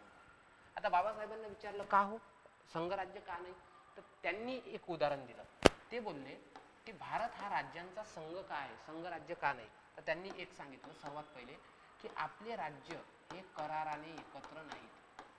करार करून एकत्र आले का? नाही. आपण आपल्या देशाला छोट्या छोट्या भागांमध्ये विभागणी केली. कशासाठी? प्रशासन व्यवस्थित झालं पाहिजे यासाठी. म्हणून भारतीय राज्य कराराने एकत्र नाही. आणि दुसरं म्हणजे भारतीय राज्यांना फुटून निघण्याचा अधिकार नाही. फुटून निघण्याचा, एक मिनिट, हा, फुटून निघण्याचा अधिकार नाही. कळलं? म्हणजे हे उदाहरण समजून सांगा. उदाहरण समजून सांगतो बघा. संघराज्याचं एक उदाहरण देतो मी तुम्हाला. ते आहे ज्याला तुम्ही काय म्हणताय, ज्याला तुम्ही म्हणताय युरोपियन युनियन. युरोपियन युनियन हे काय आहे?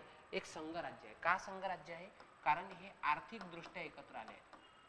म्हणजे यांची बँक वगैरे युरोपियन युनियनची वगैरे बँक एकच आहे.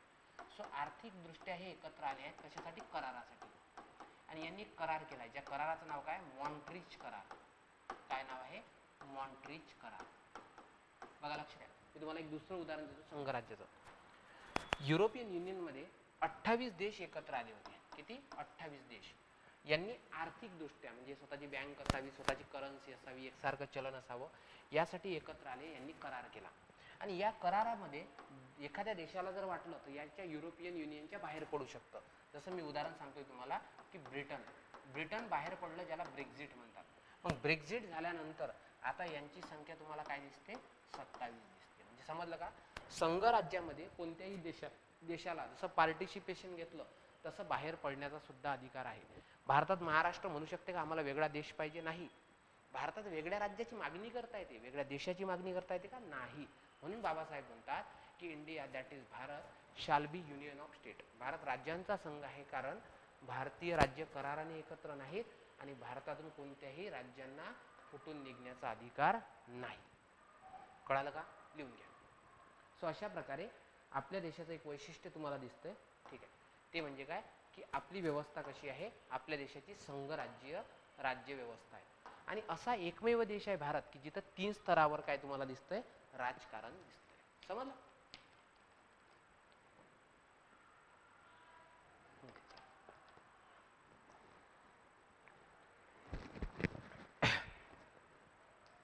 ठीक आहे. आता एक लक्षात ठेवायचं, आपल्या देशामध्ये तुम्हाला एक नंतरचं वैशिष्ट्य दिसतं, ते म्हणजे दुहेरी शासन व्यवस्था. दुहेरी शासन व्यवस्था आहे म्हणजे काय आहे? हे जेव्हा तुम्ही पॉलिटी डिटेल शिकता ना, तेव्हा तुम्हाला ह्या गोष्टी कळतीलच. दुहेरी शासन व्यवस्था आहे म्हणजे काय आहे? आपल्या देशात पहिलं शासन आहे, ठीक आहे, ते आहे केंद्र. ठीक आहे, ज्याला आपण आहे, जे आहे राज्य. आणि याला आपण काय म्हणतो? स्टेट्स म्हणतो. स्टेट्स म्हणजे 2 स्तरावर शासन होतं. आता एक लक्षात ठेवायचं, आपल्या देशात संविधानाचे 3 पिलर्स असतात. कोणते 3 पिलर? समजून घ्या.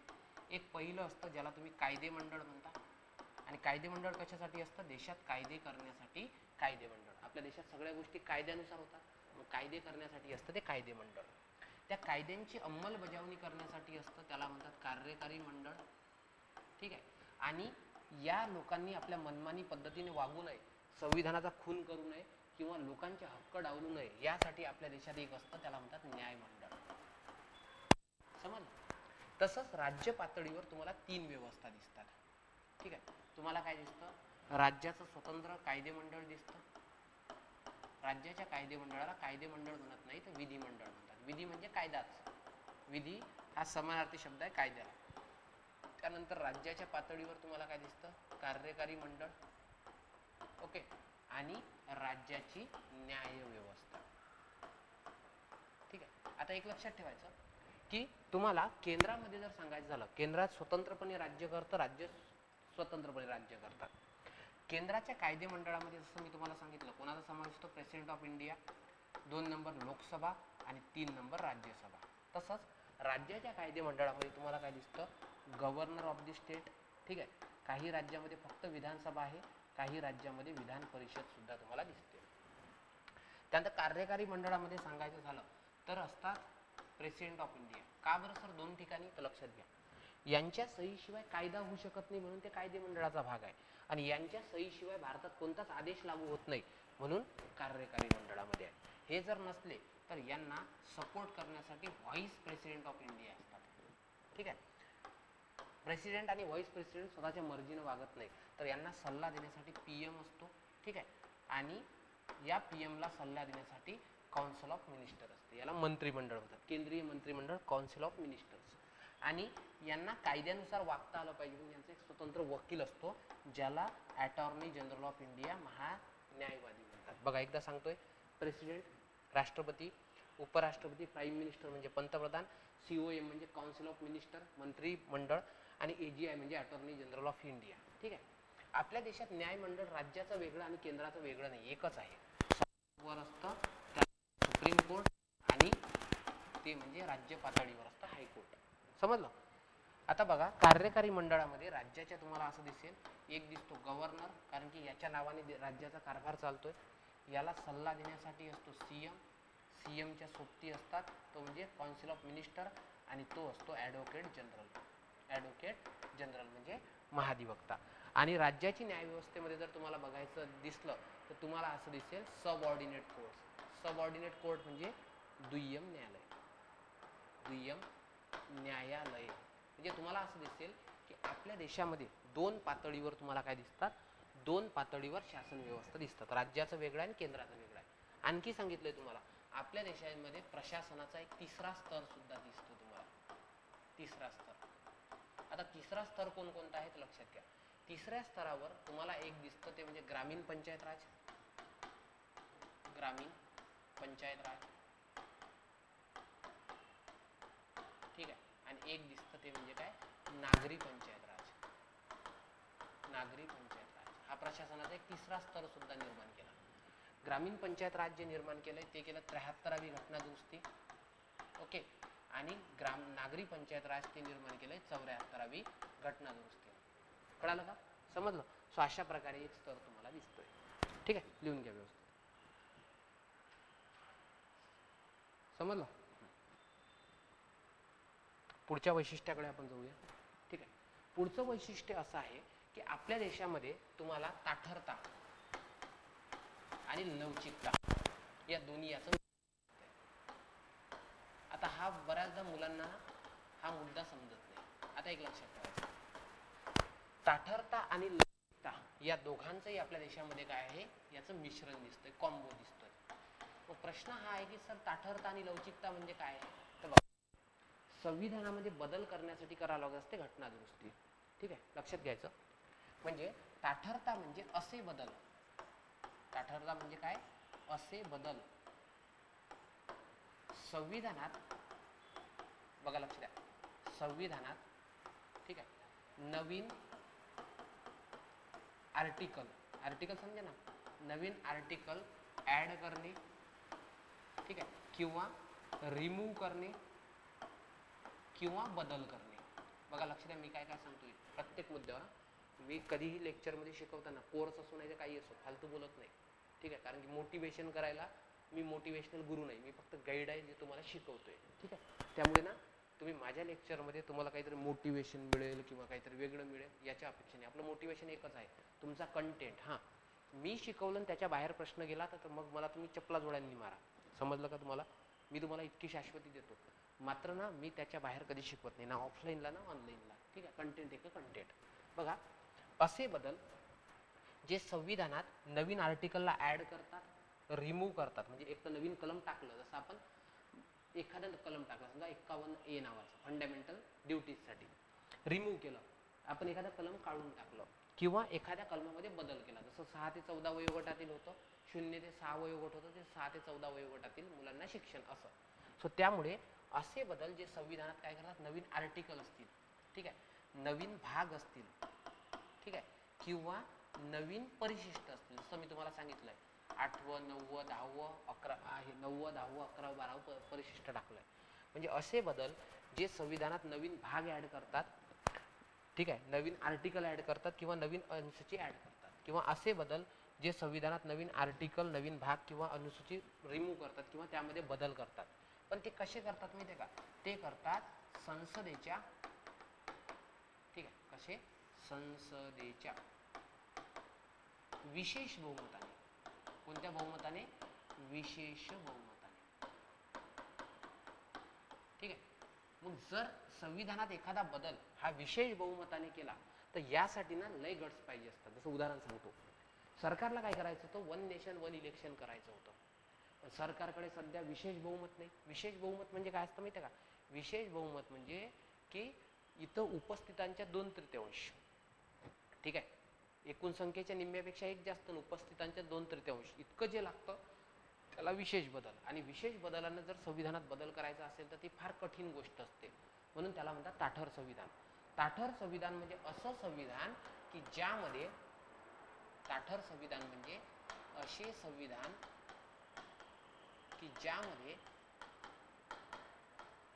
ठीक आहे, सरळ सरळ बदल करता येत नाही. सरकारला सरळ सरळ, ठीक आहे, आणि मनमानी पद्धतीनं बदल करता येत नाही. म्हणजे हे बदल करण्यासाठी सरकारला विरोधी पक्षाचा सुद्धा पाठिंबा पाहिजे असतो. त्याला म्हणतात काय? त्याला म्हणतात ताठरता घटनेची. लवचिकता म्हणजे काय असतं? लवचिकता म्हणजे सरकारला वाटते ते बदल, म्हणजे असे बदल, असे संविधान ज्यामध्ये सरकारला साध्या बहुमताने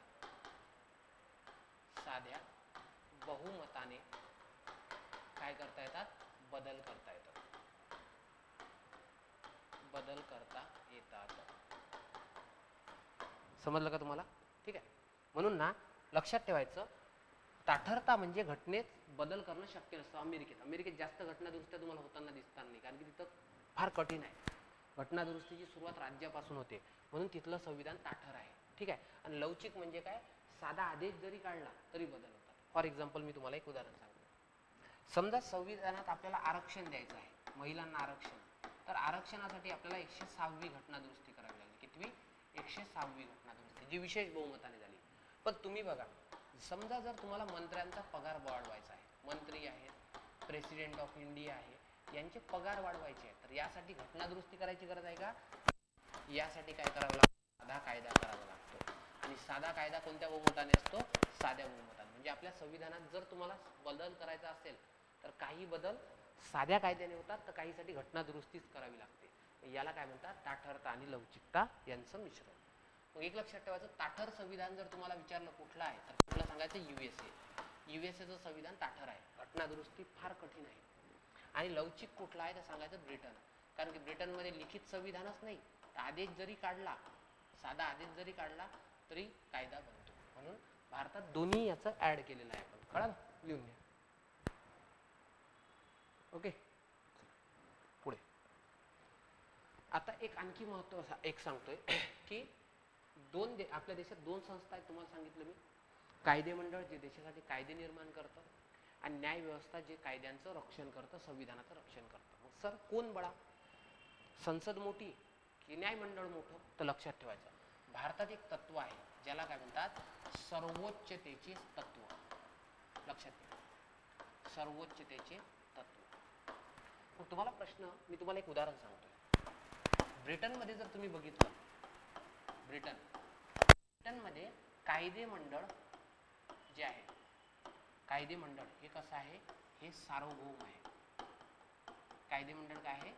सार्वभौम. म्हणजे त्यांनी कायदा केलं आणि कायद्यात काही लिहिलं की संपला विषय. समजा कायद्यानं जर म्हटलं की आजपासून सगळ्या लोकांची कत्तल करायची, तर मग कत्तल करायची. मग तिथं तुम्ही न्यायालयात नाही जाऊ शकत. असा कसा कायदा केला? नाही. त्या देशात मी एक उदाहरण नेहमी देत असतो, तुम्हाला पण देतो. ब्रिटनमध्ये तिथली संसद माणसाला, म्हणजे पुरुषाला स्त्री आणि स्त्रीला पुरुषच करू शकत नाही, बाकी सगळं करू शकते. म्हणजे तिथं संसद म्हणेल ते त्या देशात लागू होतं. म्हणून त्या देशात सार्वभौम कोण आहे? तर त्या देशामध्ये सार्वभौम तुम्हाला दिसतं कायदे मंडळ. पण अमेरिकेत जर तुम्ही बघितलं, उदाहरण देतो मी तुम्हाला अमेरिकेचं. अमेरिकेमध्ये जे आहे ना, अमेरिकेमध्ये न्यायमंडळ महत्वाचं आहे. कोण आहे? सार्वभौम न्यायमंडळ. म्हणजे अमेरिकेमध्ये न्यायमंडळ म्हणेल त्याच्या अकॉर्डिंग देश चालतो. म्हणजे समजलं का? लक्षात. ब्रिटनमध्ये कायदे मंडळ सार्वभौम आहे, कारण की ते काहीही करू शकते, मग त्याला न्यायमंडळ काहीच करू शकत नाही. इथं ब्रिटनमध्ये कायदे मंडळाने एखादा कायदा केला, न्याय व्यवस्था मधात इंटरफेअर करू शकत नाही. आणि अमेरिकेमध्ये न्यायमंडळ महत्वाचं आहे. न्यायालयाने आदेश दिला की तिथलं कायदे मंडळ काही करू शकत नाही, असं आहे. मग भारतात काय कंडिशन आहे? तर भारतात ठेवायचं, या दोन्ही याचं संतुलन आहे. भारतात या दोन्ही याचं कसं आहे? संतुलन आहे. संतुलन न्यायमंडळ मंडळाच्या बाबतीत सार्वभौम आहे, तर कार्यमंडळ कार्यकारी कायदे मंडळाच्या बाबतीत सार्वभौम आहे. म्हणजे दोन्ही कसे आहेत, बॅलेन्स आहेत. मग कसं सांगतो, अपने गली में सब शेर है. जर आपल्या देशात कायदे मंडळाने चुकीचा कायदा केला तर न्याय व्यवस्था रद्द करू शकते, समजलं. पण एक लक्षात ठेवा, कायदा करेपर्यंत न्याय व्यवस्था कधीही त्यात इंटरफेअर करू शकणार नाही. म्हणजे जोपर्यंत कायदा पारित होऊन संसदेच्या बाहेर येत नाही तोपर्यंत, आणि जोपर्यंत कोणी व्यक्ती त्या कायद्याला सर्वोच्च न्यायालयात आव्हान देत नाही तोपर्यंत न्याय व्यवस्था काहीच करू शकत नाही. उदाहरण सांगतो, महाराष्ट्रामध्ये ऑलरेडी 62% आरक्षण आहे. आपण मराठ्यांना आणखी 10% दिलं, आरक्षण झालं 72%. आता समजा, आणि सर्वोच्च न्यायालयाने काय सांगितलंय, आरक्षण जास्तीत जास्त 50% असलं पाहिजे. आता सर्वोच्च न्यायालयाला माहित नाही का महाराष्ट्रात आरक्षणाचा कायदा होत आहे, 72% होत आहे, तोपर्यंत न्याय व्यवस्थेनं काहीच केलं नाही. मग एका व्यक्तीने त्याला आव्हान दिलं की असं कसं सर्वोच्च न्यायालयाचा आदेश तुम्ही झुगारू शकता, 72% कसं आरक्षण देऊ शकता. मग हे गेलं तर मागचं आरक्षण रद्द झालं होतं, हे आरक्षण टिकलं, मग मागच्या आरक्षणावर बोलतो. म्हणजे समजलं का, कायदे मंडळाची संपूर्ण प्रक्रिया पार होईपर्यंत न्यायमंडळ काहीच करू शकत नाही. ठीक आहे. आणि न्यायमंडळ एखादी गोष्ट करत असेल, न्यायालय एखादा आदेश देत असेल, तर कायदे मंडळ त्याच्यावर टीका टिप्पणी करत नाही. म्हणजे आपल्या देशाचं संविधान, आपल्या देशात ब्रिटनप्रमाणे कायदे मंडळही सार्वभौम नाही, तर अमेरिकेप्रमाणे न्यायमंडळही सार्वभौम नाही, तर दोन्ही याचं काय काय आहे, दोन्ही याचं इक्वल केलं आहे, दोन्ही सर्वोच्च आहे. समजलं का. आणि भारतात सर्वोच्च कोण असेल, तर भारतात सर्वात वर आहे संविधान. म्हणून लक्षात ठेवायचं, भारतात सर्वोच्चता कोणाची आहे, संविधानाची सर्वोच्चता आहे. लिहून घ्या, समजलं. पुढे आता आणखी आपल्या देशाचं वैशिष्ट्य आहे की आपल्या देशामध्ये तुम्हाला काय दिसेल, ठीक आहे, तुम्हाला दिसेल स्वतंत्र व एकात्मिक न्याय व्यवस्था. काय शिकतोय आपण, स्वतंत्र व एकात्मिक न्याय व्यवस्था. म्हणजे काय, लक्षात घ्या. अमेरिकेचं उदाहरण सांगतोय. जर तुम्ही USA मध्ये गेले तर USA मध्ये केंद्राचं वेगळं न्यायालय आहे. केंद्राचं आहे फेडरल कोर्ट. कोणतं कोर्ट आहे, फेडरल कोर्ट, म्हणजे तिथलं सर्वोच्च न्यायालय. फेडरल कोर्ट म्हणजे तिथलं सर्वोच्च न्यायालय. आणि राज्य जे आहे, या राज्यांचं आहे हायकोर्ट. या राज्यांचे कोणते आहेत, हायकोर्ट आहे. असं मग केंद्राच्या संविधानाचे प्रॉब्लेम उद्भवले तर हे बघते, राज्याच्या संविधानाचे प्रॉब्लेम उद्भवले तर हे बघते. पण भारतात असं आहे का, भारतात एकच संविधान आहे. त्यामुळे भारतातली न्याय व्यवस्था तुम्हाला वेगवेगळी दिसणार नाही. सर्वात वर आहे ते सर्वोच्च न्यायालय, सर्वोच्च न्यायालय. त्याच्या खाली जर कोणी असेल तर ते आहे हायकोर्ट, म्हणजे उच्च न्यायालय, हायकोर्ट. आणि त्याच्या खाली कोण असेल, सबऑर्डिनेट कोर्ट. म्हणजे आपल्या देशात केंद्राचे न्यायालय वेगळे, राज्याचे वेगळे नाही, तर आपल्या देशाची न्यायव्यवस्था एकात्मिक आहे. एकात्मिक म्हणजे केंद्रासाठी तेच आहे, राज्यासाठी तेच आहे. उदाहरण सांगतोय, मराठ्यांच्या आरक्षणाचा प्रश्न डायरेक्ट सर्वोच्च न्यायालयात गेला. आता जो राज्याचा प्रश्न असता तर राज्याच्या कोर्टमध्ये जायला पाहिजे होता, पण गेला कुठं, सर्वोच्च न्यायालय. याचा अर्थ असा आहे की आपल्या देशात एकात्मिक न्यायव्यवस्था आहे. आणि न्यायव्यवस्था स्वतंत्र आहे म्हणजे काय आहे, स्वतंत्र आहे याचा अर्थ असा आहे की इथं कायदे मंडळ, ठीक आहे, आणि कार्यकारी मंडळ काय करत नाही, हस्तक्षेप करत नाही. मला सांगा, आपल्या देशात कायदे करणारे लोक वेगळे आहेत, त्याला लागू करणारे लोक वेगळे आहेत, आणि त्याचं त्या न्यायालयात असणारे न्यायाधीश वेगळे आहेत. म्हणजे आपल्या देशात कायदे मंडळ आणि कार्यकारी मंडळ हे एकमेकापासून कसे आहे, विभक्त आहे. विभक्त आहे याचा अर्थ असा आहे, पूर्वीच्या काळी कसं असायचं, कायदा करणारे राजाच होता, तो लागू करणारे राजाच होता, आणि त्या कायद्यात चूक जर झाली तर त्याला न्यायदान करणारे राजाच होता. म्हणजे एकच व्यक्ती तिन्ही काम करायचं. मग ज्यानं कायदा केला, आता फॉर एक्झाम्पल मी कायदा केला की पक्ष्यांना मारून टाका, मी राजा आहे, मी म्हटलं की राज्यात जेवढे कावळे आहेत त्यांना मारून टाका. आता हे चुकीचं आहे, हे लक्षात आलं. याला कोणीतरी आव्हान दिलं तर मी म्हणेल का मी दोषी आहे, मला फाशी द्या, नाही. म्हणून ना, न्यायव्यवस्था कधी स्वतंत्र असते. स्वतंत्र असते याचा अर्थ काय की त्याच्यामध्ये कायदा करणारे लोक वेगळे असतात, कार्यकारी मंडळात वेगळे असतात, आणि न्याय मंडळात वेगळे लोक असतात. म्हणजे जेणेकरून एकामेकाला व्यवस्थित क्रिटिसाइज करू शकतात. सो अशा प्रकारची आपल्या देशात व्यवस्था आहे. पण एक लक्षात ठेवायचं, आपली न्यायव्यवस्था स्वतंत्र असेल, ठीक आहे, स्वतंत्र न्यायव्यवस्था हे तत्व आपण कोण्या देशाकडून घेतलं, तर स्वतंत्र न्यायव्यवस्था हे तत्व घेतलं आपण USA कडून. म्हणजे कार्यकारी मंडळ PM CM हे हस्तक्षेप करणार नाही इथून. आणि आपली न्यायव्यवस्था एकात्मिक न्यायव्यवस्था असेल, एकात्मिक न्यायव्यवस्था हे तत्व आपण कुठून घेतलं, तर हे तत्व आपण घेतलं 1935चा कायदा. हे लक्षात असू द्या. कळालं, लिहून घ्या, स्क्रीनशॉट करा, ठीक आहे.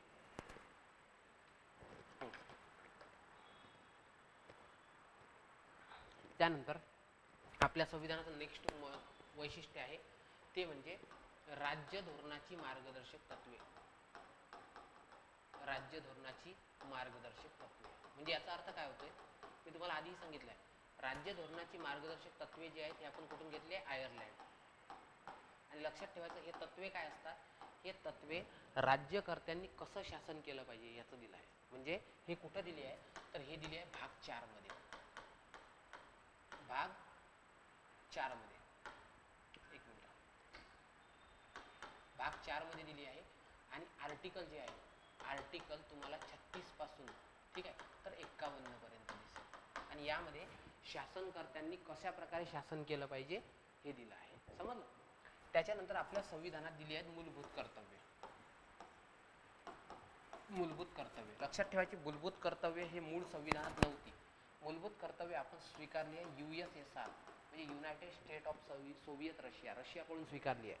आणि हे जे आहे यासाठी आपण नवीन भाग ऍड केला ज्याचं नाव आहे भाग 4A. ठीक आहे. याच्यामध्ये एकमेव आर्टिकल आहे ते आहे 51A. आणि या 51A मध्ये किती कर्तव्य आहेत, 11 कर्तव्य आहेत. किती आहेत, 11 कर्तव्य. लक्षात ठेवायचे. यापैकी हे जे ऍड केलंय आपण हे केलंय 42व्या घटना दुरुस्तीने. 42व्या घटना दुरुस्तीने हा काय केला, भाग जोडला. आणि यासाठी जी समिती गठीत केली होती तिचं नाव आहे स्वर्णसिंह समिती. या स्वर्णसिंह समितीच्या रिकमेंडेशन नुसार आपण हे काय केलं, ऍड केलं. क्लिअर, समजलं. हे झालं याच्या संदर्भात.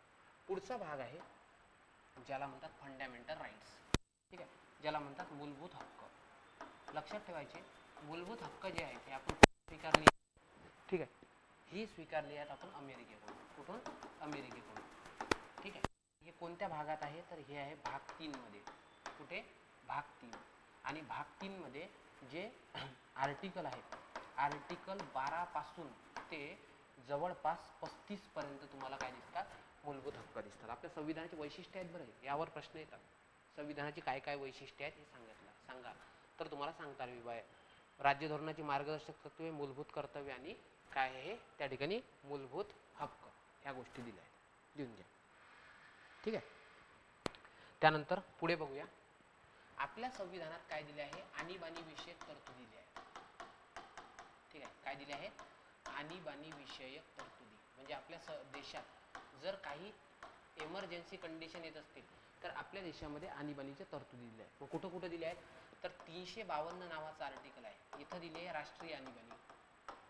352 मध्ये काय दिली आहे, राष्ट्रीय आणीबाणी. हे डिटेलमध्ये नाही शिकवत आहे बरं मी, हे टॉपिक आहेत, फक्त ही वैशिष्ट्य सांगतो आपल्या संविधानाची. 356 मध्ये आहे त्याला म्हणतात राष्ट्रपती राजवट. राष्ट्रपती राजवट. ठीक आहे. आणि 360 मध्ये जे आहे ज्याला म्हणतात आर्थिक आणीबाणी. मग समजा ठीक आहे आपल्या देशात जर युद्ध असेल, ठीक आहे, आक्रमण असेल, ठीक आहे, किंवा सशस्त्र उठाव होत असेल देशातल्या देशात, तर त्याला त्या कंडिशनशी निपटारा करण्यासाठी राष्ट्रीय आणीबाणी आहे. राज्यातली घटनात्मक व्यवस्था कोलमडून पडली तर त्यासाठी राष्ट्रपती राजवट. आणि आर्थिक आणीबाणी कशासाठी आहे तर देशाची जर आर्थिक पत धोक्यात आली तर यासाठी. ठीक आहे. त्यानंतरचं वैशिष्ट्य आहे आपल्या देशात एकेरी नागरिकत्व आहे. अमेरिकेत जर तुम्ही बघितलं तर तुम्हाला असं दिसेल की तुम्ही पहिले राज्याचे नागरिक असता आणि मग देशाचे नागरिक. भारतात तसं नाही. भारतात तुम्ही फक्त भारताचे नागरिक आहात, राज्याचे रहिवासी आहात. समजलं का. म्हणून राज्याचं डोमेसियल असतं आणि सिटिझनशिप ही केंद्राची असते. ठीक आहे. सो एकेरी नागरिकत्व आहे. त्यानंतर तुम्हाला असं दिसेल आपल्या भारतात एकच राज्य घटना आहे. काय आहे, एकच राज्य घटना दिसते. त्यानंतर आपल्या देशामध्ये तुम्हाला काय दिसतं, स्थानिक स्वराज्य संस्था. लक्षात ठेवा 3 स्तरावर प्रशासन करणारा तुम्हाला एकमेव देश दिसतोय तो म्हणजे भारत. आणि 73वी आणि 74वी घटना दुरुस्ती यासाठी आपण केलेली तुम्हाला दिसतंय. समजलं का. त्यानंतर आपल्या देशात एक आर्टिकल आहे, आर्टिकल 326. 326 नुसार काय आहे, सार्वत्रिक प्रौढ मताधिकार. याचा अर्थ असा होतोय की आर्टिकल जे 326 आहे यानुसार जो नागरिक असतो देशाचा आणि किती वर्षावरील, 18 वर्षावरील त्याला काय आहे, मतदानाचा अधिकार. त्याला काय आहे, मतदानाचा अधिकार. पूर्वी कसं होतं माहिती आहे का, 1935च्या कायद्यानं जे मतदानाचा अधिकार दिला होता, कर भरणारे लोक, शिक्षण आहे, ज्यांच्याकडे पर्टिक्युलर मालमत्ता आहे, संपत्ती आहे, अशाच लोकांना मतदानाचा अधिकार होता. पण भारत असा एकमेव देश आहे ज्यानं सुरुवातीपासून स्त्री आणि पुरुष या दोघांनाही मतदानाचा अधिकार दिला. बाकी देशांमध्ये कसं झालं, पुरुषांना घटनेत पहिले अधिकार दिला, नंतर महिलांना ऍड केलं. भारतात तसं नाही. आर्टिकल 326 नुसार स्त्री आणि पुरुष या दोघांना एकत्रित, फक्त 18 वर्षाच्या वर असलं पाहिजे, हा त्याचा प्री क्रायटेरिया तुम्हाला इथं दिला आहे. ठीक आहे. आणि एक महत्वाचा मुद्दा म्हणजे आपला देश कसा आहे, धर्मनिरपेक्ष आहे. धर्मनिरपेक्ष म्हणजे काय असतं बघा, की काही राज्य असतात हे धर्मी असतात. आता पाकिस्तानच्या संविधानातच पाकिस्तानचा धर्म मुस्लिम आहे, मग त्याला म्हणतात धर्मी राज्य. काही राज्य असतात ज्यांना निधर्मी राज्य म्हणतात. निधर्मी राज्य म्हणजे काय, त्या देशाच्या संविधानात देशाचाही कोणता धर्म नसतो आणि देशातल्या लोकांनाही कोणताही धर्म स्वीकारता येत नाही. पण धर्मनिरपेक्ष राज्यामध्ये देशाला धर्म नसतो. आपल्या संविधानात असं म्हटलं आहे का, भारत हे हिंदू मुस्लिम राष्ट्र असेल, नाही. म्हणजे देशाला काय नसतो, धर्म नसतो. ठीक आहे. आणि देशातील नागरिक जे असतात या नागरिकांना कोणताही धर्म स्वीकारता येतो. लक्षात ठेवायचं, धर्मनिरपेक्ष राज्य म्हणजे असे राज्य ज्यामध्ये देशाचा कोणताही अधिकृत धर्म नसतो, मात्र देशातील नागरिक कोणत्याही धर्माचं काय करू शकतात, त्या ठिकाणी स्वीकार करू शकतात. सो अशा प्रकारे हे तुम्हाला दिसून येत आहे. चला सुरुवातपासून बघू, कोणकोणते वैशिष्ट्य आपण बघितले. ठीक आहे. ही बॅच आहे, ही जी तुम्ही जॉईन करू शकता. ठीक आहे. बघा, सर्वात पहिले आपण बघितलंय की संविधान कसं असतंय. ठीक आहे. भाग असतात, भागांमध्ये प्रकरणं असतात, प्रकरणामध्ये अनुच्छेद असतात आणि अनुच्छेदातली जास्तीची माहिती अनुसूचीमध्ये दिली असते. काही काही ठिकाणी फक्त भाग असतात, प्रकरण असतात त्यामध्ये आणि अनुच्छेदच असतात. त्यानंतर बघितलंय लिखित राज्यघटना आहे देशातील सर्वात मोठी घटना आहे, जगातील सर्वात मोठी घटना. त्यानंतर विविध स्रोतांपासून निर्माण झाली आहे, घटनेचे विविध स्रोत आहे आणि संसदीय शासन व्यवस्था आहे. ठीक आहे. त्यानंतर पुढे बघितलंय की भारतात संघराज्य शासन व्यवस्था आहे. ठीक आहे. पुढे बघितलंय की आपल्या देशात दुहेरी शासन व्यवस्था आहे. तिसरा प्रशासनाचा स्तर सुद्धा दिसतोय. ताठरता आणि लवचिकता याचं मिश्रण आहे. त्यानंतर आपल्या देशामध्ये कायदे मंडळ आणि न्याय मंडळाचं संतुलन करण्यात आलं आहे. त्यानंतर आपल्या देशात स्वतंत्र व एकात्मिक न्याय व्यवस्था आहे. ठीक आहे. राज्य धोरणाची मार्गदर्शक तत्व म्हणजे DPSP दिली आहे. फंडामेंटल ड्युटीज म्हणजे मूलभूत कर्तव्य दिली आहे आणि मूलभूत हक्क सुद्धा दिले आहेत. आणीबाणी विषयक तरतुदी आहे. एकेरी नागरिकत्व आहे. एकच राज्यघटना आहे. राज्याची वेगळी, केंद्राची वेगळी नाही. स्थानिक स्वराज्य संस्था दिल्या आहेत. सार्वत्रिक प्रौढ मताधिकार दिला आहे. धर्मनिरपेक्ष, ही काही तत्व भारतीय संविधानाची तुम्हाला दिसतात. आता हे तुम्हाला विशेष चॅप्टरमध्ये इन डिटेल शिकावे लागत असतात. त्याची फक्त एक तोंड ओळख तुम्हाला व्हावी यासाठी आपण भारतीय राज्यघटनेची वैशिष्ट्य बघितली. हे लेक्चर कसं वाटलं जरूर कळवा. Thank you so much. Keep studying. जय हिंद.